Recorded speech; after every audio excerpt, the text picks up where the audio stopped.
Good morning and welcome to Purpose-Driven Finances, where our focus is helping you use your finances to achieve the purpose and plan for your life. And now here's the host of Purpose-Driven Finances, Allan Molina with Serwus Capital Management. Hey, good morning. This is Allan Molina, your host, Purpose-Driven Finances, president of Serwus Capital Management. Sitting here with my friend, my homie, Rich Roth. How you doing, man? Morning. You know this new fantasy football thing? I'm finally engaged in the entire NFL, not just. Well, I was kind of mad at the Steelers, at their how they do not develop quarterbacks. Mm-hmm. And last year I was like, forget you, bro, forget you. You know, I'm almost rooting for somebody in the NFC. But I've got now you're all in on A-Rod, Aaron Rodgers, big win over the Jets. You know, I mean, you're going places with the Steelers. It's just an amazing thing, isn't it?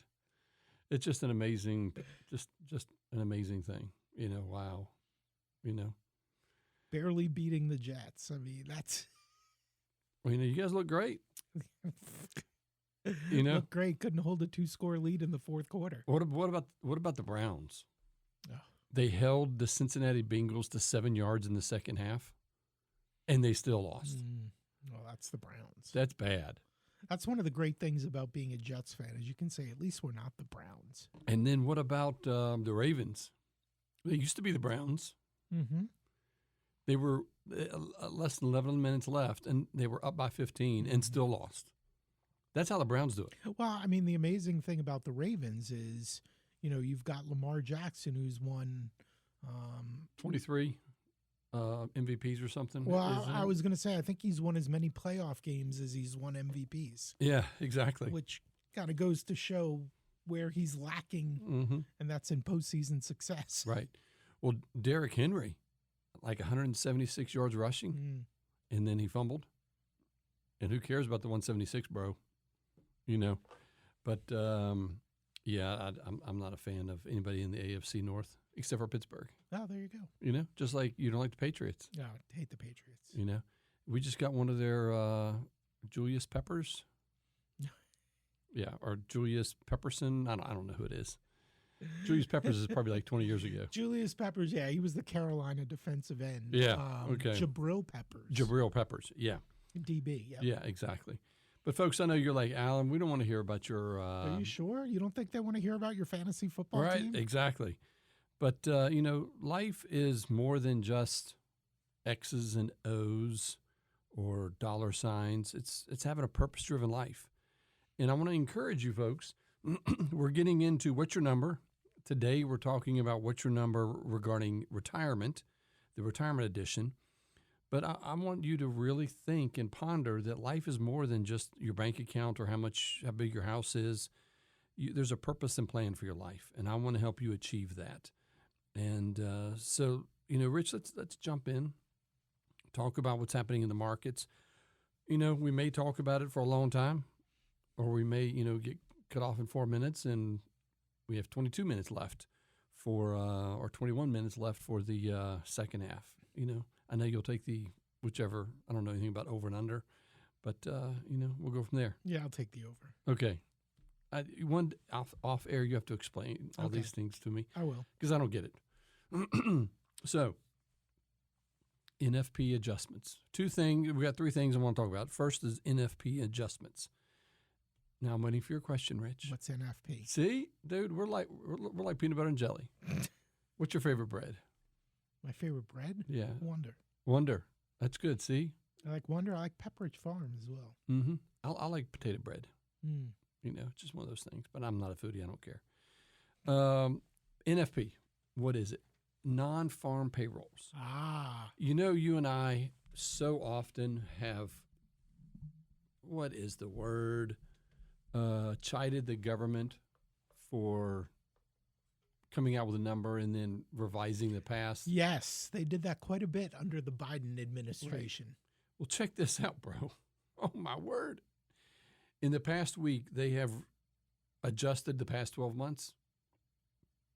They removed 911,000 jobs that were created. They weren't created? No. They were just made up. Right. And guess how they ask companies to communicate their job hirings or firings? How? Through a phone call or a fax? A fax?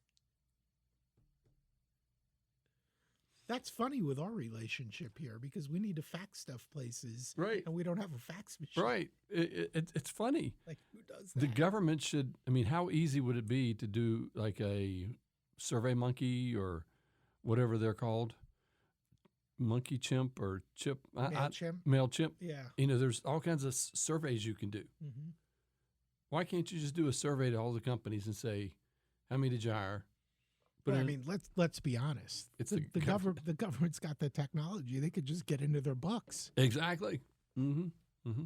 I mean, really. They could. That would be easy. But, you know, they use that for nefarious reasons. So here's what happened to them. Last year, okay, the negative 911,000 is just the past 12 months. Mm-hmm. So 12 months previous to that, they reduced it by 818,000 jobs. So a phantom 1.73 million jobs.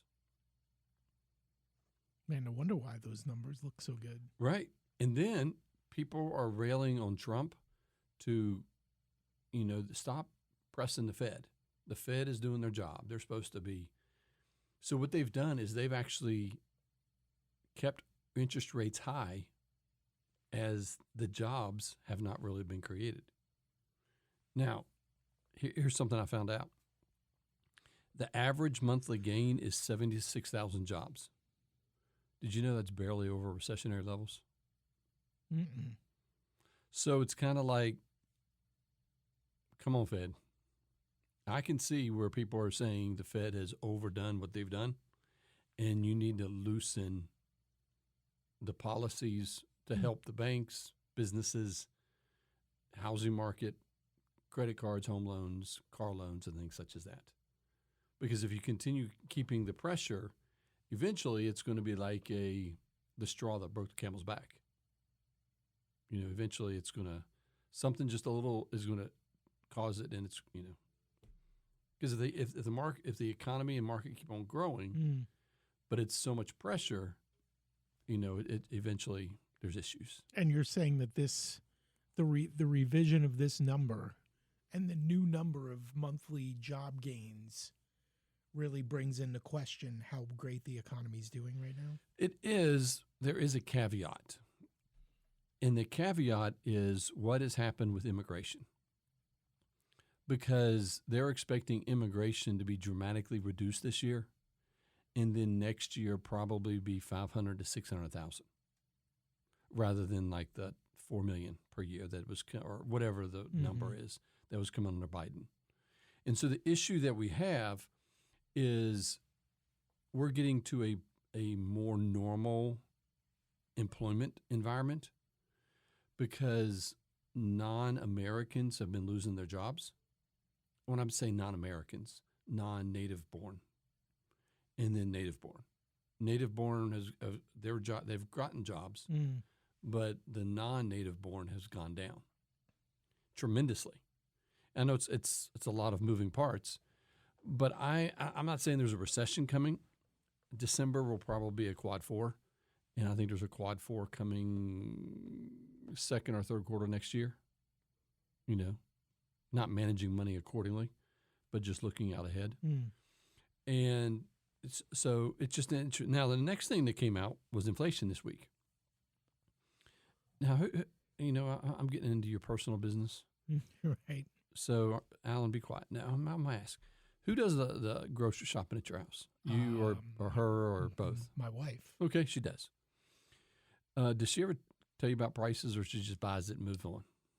Both. Yeah. Pam, she is like always, she's so bothered by it, you know, about the prices.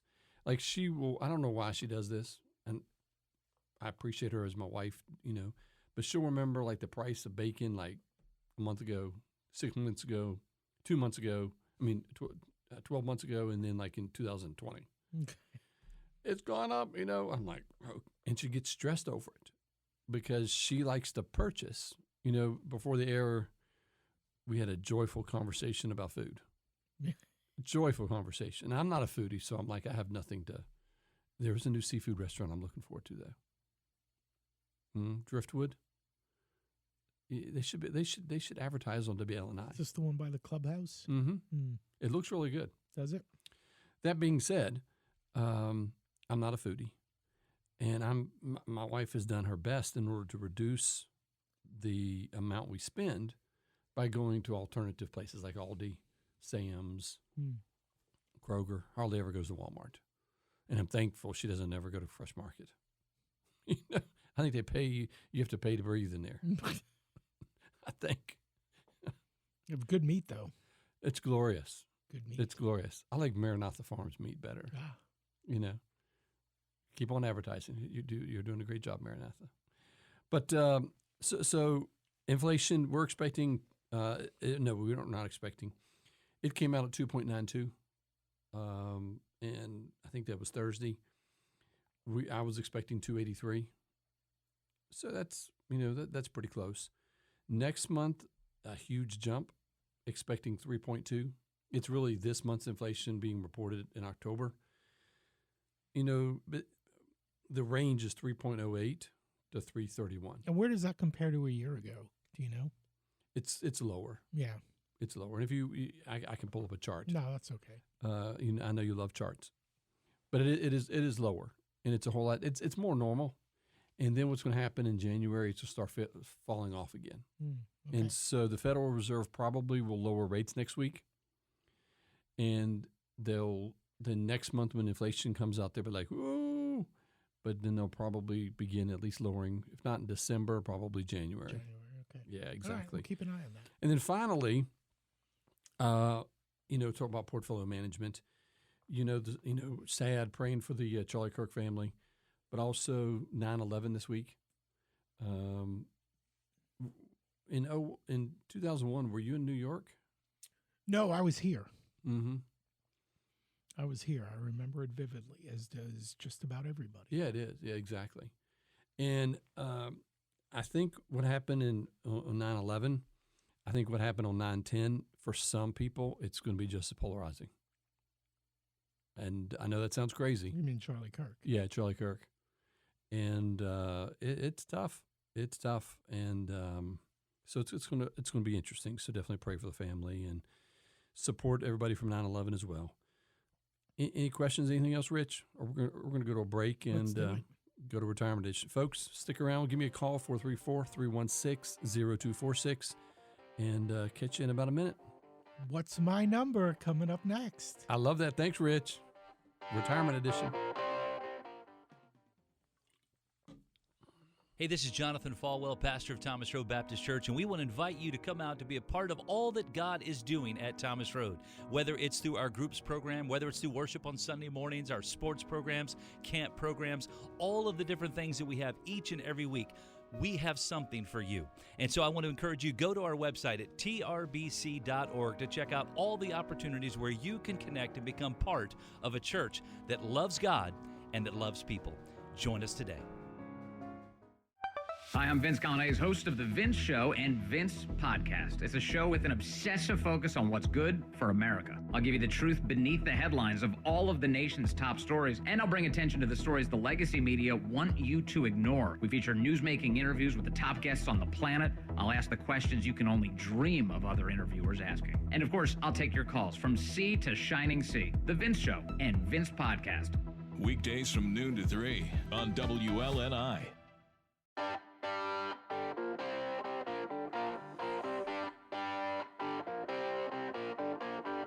And now, back to Purpose-Driven Finances. Here's Allan Molina with Serwus Capital Management.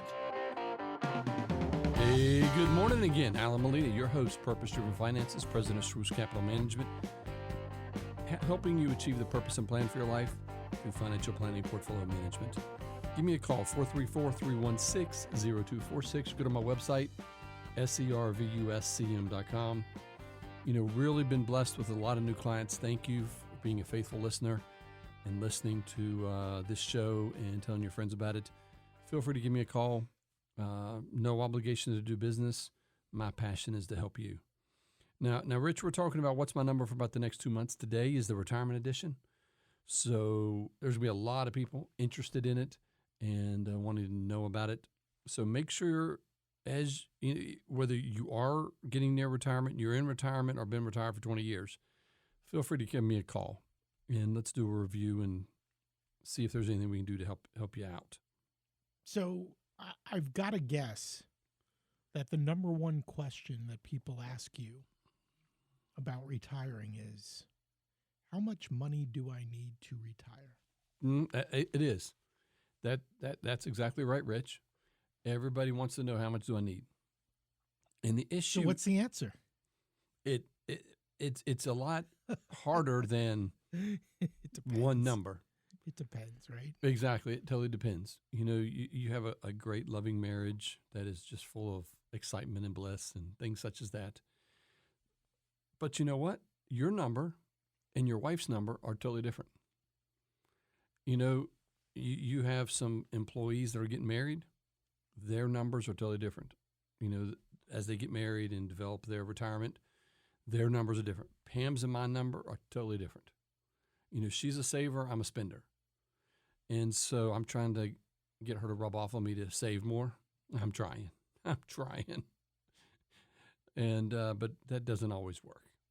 But exactly, how much do I need? So the first thing, we're going to answer, that question as we go through these. But the first thing I wanted to bring up is, why do I need a retirement number? You know what is, Rich, I have found out that in my industry, they don't want you to go to certain emotional topics in my business. I don't know if you remember back in your day when you were a financial advisor. For what? For example, what? Peace of mind, comfort. Like one of the things I have on here is, you have a question here that relates to the pillow test. I love the pillow test. Right. You know that? Mm-hmm. And so we But yeah, I mean, so I imagine, right, people knowing. Right. And I would guess that the important part of having a number is, it's a goal. It's where you need to be. And right. It helps you determine whether you can maybe I can spend a little bit more, or maybe I need to cut back a little bit to get where I need to be. Is that right? I mean, that's exactly right. It seems like that's the easy answer for why you need a number, because otherwise it's just right. We'll see what happens. Exactly, and that doesn't work. It gives clarity.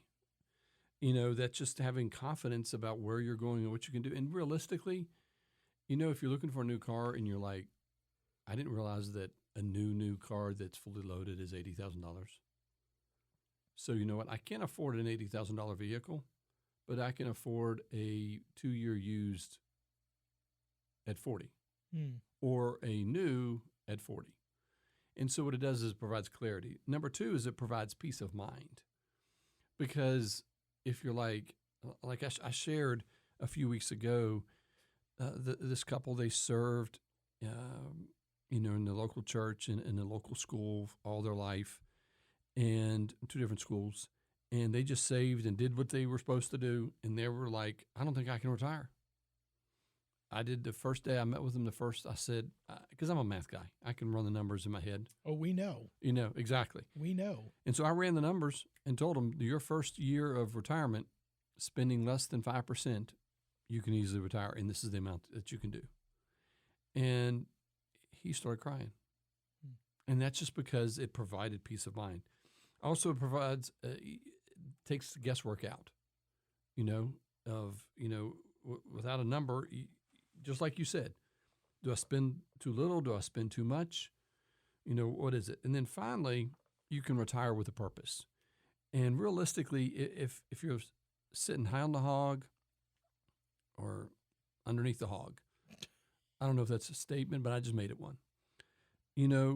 It's not always about money, but it's about achieving the purpose and plan for your life. Rich, we as leaders of our organizations, you run James River Media, do a great job. I'm always impressed. I try to do well. It's, and I'm looking to expand and add financial advisors in the next year or two and just grow the firm. one thing that I have found is writing down goals and dreams and visions. You know, we're not talking about peyote button dreams and visions, but Right. goals and visions of the future, of what you want to achieve, not only professionally, but privately. And a lot of times people are like, you do it in a business, but you don't need to do it for your home. And I'm not talking about a honey-do list. I'm talking about a purpose-driven list. I was sitting with a client the other day, great guy. He and his wife love each other. You know, I'm not going to share much more. I don't want to divulge, anybody think they know who it is. He's in his 80s. He said, Allan, I told my wife, we're going to set goals for the next year. The dude is in his 80s, setting goals for the next year. Good for him. That's pretty impressive. And so what it helps is people in retirement having a purpose and a goal. It makes life so much fulfilling. And, go from there. Other questions that I've got to imagine pop up. You talk about the emotional aspect of it. That's got to factor in as well, right? I mean, when people do or don't know their number, emotions, and you don't want to invest emotionally. You don't. You've already talked about that, right? So that's obviously huge. But getting into the number and discovering the number, how do you do that? I mean, does someone need to come see you to say, hey, what's my number? Can they figure it out on their own? Hey, that's a great segue to the next section. Love it, Rich. Appreciate that. Is how do I discover the number? First of all, define your retirement lifestyle goals. It's easier said than done. It takes people communicating. And if you are divorced or widowed or a widower, it's easy to come up with your lifestyle. It's easy. But if you have a significant other, it's much harder. You need to communicate. And so what you need to do is, and my suggestion is put it down on paper. Not do a chapter the size of a chapter of a book. I'm talking about bullet points of what do you want retirement to look like. And what I mean by that is traveling, downsizing, family time, giving. What does retirement look like to you? Do you have a big garden? Are you traveling to all the wineries? Are you going to the beach? You going to the mountains, overseas? Or are you just getting a nice little bungalow, a single patio home and serving? What does retirement look like to you? And then what ends up happening is that first thing, define your retirement lifestyle goals. Number two, we can translate that into dollars. Rich, we've established I'm a numbers and a money guy. I put a theater in my house. It sounds glorious and huge, but I had this room in my basement, and the carpenters were like, "Can't work outside; it's raining." So I was like, "Hey, can you take today and take $500 worth of lumber and just make me a stair step and some things?" And I got the cheapest carpet I could get at Home Depot, and I installed the sound system and the screen. Well, my son and I did. So it sounds glorious, but it's nice, but it's nothing huge. Part of the reason I did that is we like to go to the movies. And if you take a family of four to the movies, $125, once you get all the drinks and things like that. Oh, yeah. And so although that was a little additional upfront cost, over time, it pays for itself. And so what happens is you say, Allan, what does this have to do with retirement planning? What ends up happening is you can define your lifestyle goals for retirement. You don't make Pam go out and pick the corn for popcorn, too, do you? Well, she does want to get a garden for next year. She's churning the butter because right, because we don't have any money to buy milk. You don't want to spend anything. Right, exactly. No, remember, I'm the spender. She's the saver. Well, I know, but you were talking about how much money you're saving by doing the movies at home. And right. I'm like, why stop there? Make her grow and pick the corn. Mm-hmm. Yeah, well, we've actually thought about this. We have analyzed that. I would have to get all those attachments to my tractor. And so what I've done is, just like retirement, I have put dollar figures on our goals. You got a number. We have a number. And so translate your lifestyle into dollars. Monthly expenses, your health care, taxes, inflations, long-term care. Number 3, Rich, subtract your guaranteed income. Okay. You know, like let's say you say, I need $5,000 a month to live on. Okay. I'm just picking hypothetical numbers out of the air. I know of people in retirement, they need $30,000. I know people who need $2,000. Mm-hmm. $5,000 is just an arbitrary number. Okay. It denotes wealth or no wealth. It's just a number. So let's say it's $5,000 and you and your wife's Social Security adds up to $2,700. Well, then we have calculated that you need how much? $2,300 in order to meet your $5,000 a month budget. And so you say, well, that $2,300, where's it going to come from? And then, so what you do is, that's the next step. You calculate the gap. We just calculated the gap. So where is that $2,300 a month going to come from? Now the question is, do you have to pay taxes on that $2,300? Is it going to be earned income? Where's it coming from? And then what you do is you run the math. And you can multiply it annually. I mean, there's all sorts of things. And then what you do is you apply the 5% rule, less than 5% rule. And we have about 3 minutes to do, 2 points? Yeah, I'm not going to go through the deep dive of the less than 5% rule. But it's basically if you spend under 5% and get a good return on your portfolio, what I mean by that is 7, 8, 9% over a 3 to 5 year term, you'll act from an actuarial standpoint, probably never run out of money if you spend less than 5%. Is it always guaranteed? No, but such as that. And so that's really running the math. And that's how we do financial planning of your retirement number. So, Rich, there's some people out there who's like, Allan, I'm not good at math, and I haven't written all these things down. You know what they can do? Go to your website or call you. Exactly. 434-316-0246.